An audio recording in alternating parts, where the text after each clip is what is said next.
This story was shared to me by my grandfather, who was part of a team of scientists researching the giant statues on Easter Island. This transpired in the first half of the 20th century. I was the youngest member of our 10-person team and was given most of the grunt work, as everyone regarded me as their inferior. I didn't mind doing the work, as I was looking forward to working with a bunch of professionals. I was fresh out of college and this was my first real job in my field. The boat ride to the island was torture for me, as I spent most of the journey vomiting due to seasickness. Most of the crew were laughing at me due to my head hanging over the side of the boat every few hours. The rest of our team were unaffected by the journey, which furthered my embarrassment. It was a long and arduous journey as the island is so remote. It is over 2,000 kilometers from the nearest island. I had never felt such relief as the moment I finally stepped foot on land again. The other team members began barking orders at me, and I rushed around grabbing the equipment off the boat. The captain told us that he would be back in a month, and if we had any problems then we were on our own. I felt a weird sense of foreboding as I watched the boat disappear off into the distance. The others stood alongside me for a few moments, and I am unsure if they were thinking the same thing that I was. We spent the next few hours setting up our camp and organizing our supplies.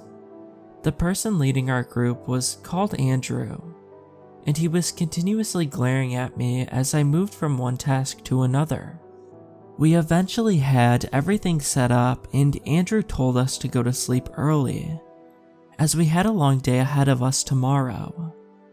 I had the best night of sleep in ages as I wasn't being woken by the rocking of the waves. I was awoken the next morning by sounds of movement outside my tent. I quickly got dressed and started helping the others with breakfast. We devoured our food and prepared to head out. I was given the bulk of stuff to carry as Andrew didn't want to overburden the others. We reached the first giant statue and stood awestruck in front of it. The head towered over us and made me feel so insignificant. Andrew snapped his fingers at us and we were dragged from our reverie. We all began setting up our equipment so we could study this giant head and hopefully learn a bit more about it. I was instructed by Andrew to use a hammer to smash a piece off, as he wanted some samples. I tried to argue that we shouldn't damage them, but he began scolding me, and I was ordered to do it, otherwise I wouldn't be paid.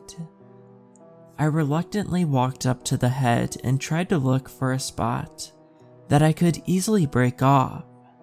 I placed my hand against the side and was surprised at how warm it felt. I found a piece that had previously been damaged and smashed the hammer against it. The entire statue began to shake, and I took a few steps back in shock. The eyes of the statue seemed to be glaring at me, and I had never felt so terrified. I rushed over to the others and explained what had just happened, and they followed me to the statue. None of them spotted anything out of the ordinary, and Andrew slapped me across the face and told me to stop being a nuisance. He picked up the piece that I had broken off and led the others back to where they had their equipment set up. I spent the rest of the day helping the others, but kept a constant wary eye on the statue. We left our equipment behind at the end of the day, when we were heading back to camp, as there was no point in carting it back and forth. That night, I got up to go to the bathroom, and went a short distance from the camp. I felt something staring at me, and I looked around thinking one of the other team members was nearby. My blood went cold as I saw the statue only a short distance away. I began to back up, but it didn't move. I awoke all the others and brought them over to where I had seen it. They searched around but couldn't find anything. They gave me sympathetic looks and told me it was just a nightmare. I slept badly that night, as I kept expecting a giant shadow to appear hovering over my tent. The next morning, we made the long walk back to where we had left our equipment. I was lagging behind the others, as I didn't want to be anywhere near that bloody statue. I heard a noise shouting ahead of me, and rushed forward to see what was going on. I stopped in shock as I saw all of our equipment lying smashed and spread all over the ground. Everything was beyond salvaging, as they were all so utterly broken. I moved towards the statue from yesterday, and I know it sounds crazy, but it had moved. It had been facing away from camp yesterday, but now was looking towards our destroyed equipment. 2 other statues were also in the distance, but none had been nearby when we were here yesterday. I pointed this out to Andrew, but he was too annoyed about the destroyed equipment to even pay attention. Andrew decided to move our camp to beside the statue, as at least that way we could have our equipment beside us at all times. I considered telling Andrew this was a terrible idea, but knew he would never listen to me anyway. The following morning, I was awoken by screams from one of the group. I rushed outside to find everyone standing around something on the ground. I made my way over and almost fainted as I gazed down at the bloody remains. It looked like whoever it was had been crushed, as their body had been liquefied. We did a quick head count and realized it was Luke, who was the second in command. The others began urging Andrew that we needed to leave, but he ignored them and began ordering everyone to get to work. We knew that we had no choice but to do as he says, as we were trapped here until the boat returns. We considered going to the locals for help, but were worried that they might have been responsible for what had happened. I was tasked with gathering up Luke's remains so that we could bury him. I ended up having to use a shovel and bucket, as there was no solid pieces left in his body. Even his bones had been broken beyond recognition. I was looking around as I did this, as more statues had appeared overnight. There was almost a dozen of them watching us now. I could see the others had noticed the new statues, as they kept shooting terrified glances towards them. Andrew seemed oblivious to them, as he was concentrating on getting his research completed. Every morning we woke up to find more and more statues appearing around our camp. 3 more of our team were found dead. Their bodies had been crushed, but their heads had been left intact. Their faces had died with expressions of pure terror etched across them. I was forced to use the shovel to sever their heads as I needed to collect their remains. I ended up dumping them at the edge of camp, as there was no point in burying them anymore. I began discussing with the remaining crew about grabbing our remaining supplies and heading somewhere different. Andrew told me that I was just being a nuisance again, and that the dead crew members had died of natural causes.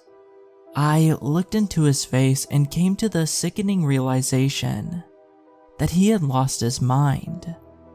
The next morning, I woke up to a silent camp and made my ways out of my tent. The statues encircled the camp almost completely, and they were all gazing inwards towards me. I saw movement out of the corner of my eye. I turned to see Andrew preparing to start work on his equipment. I began to move towards him and stopped as I saw the remains of the others. Their bodies had been crushed, and it looked like something had shoved them into the ground, as they were almost a meter down. I approached Andrew and reminded him that the boat was coming tomorrow, and we needed to leave. I took a step back when he turned around and gazed into his empty eye sockets. He smiled at me and told me he couldn't leave until he had finished his work. I decided to just grab my stuff and leave. It took me almost an hour to get out of the camp, as the statues were aligned so tightly around us. I found a small gap and began to slip through. I began to panic as the statues moved and started to slowly crush me. I managed to squeeze my way out, but the skin had been ripped off my body in numerous places. I made my way down the hill and gazed back for a moment to see the statues had now turned and were facing me. I couldn't see any sign of Andrew, but I knew that they would deal with him. I started to weep in happiness the next morning as I saw the boat approaching. The captain greeted me and asked if anyone else was coming. He didn't seem surprised when I explained that I was the only one left alive. He began giving orders to his crew, while giving fearful glances towards the island. We were quickly underway as it was clear the crew wanted to leave as soon as possible. I stood on the back of the ship and watched the island slowly disappear into the distance. I could see hundreds of statues lining the beaches looking back at me. I'm not sure if they let me leave or if I just managed to escape. All I know is that I will never trust another statue as long as I live.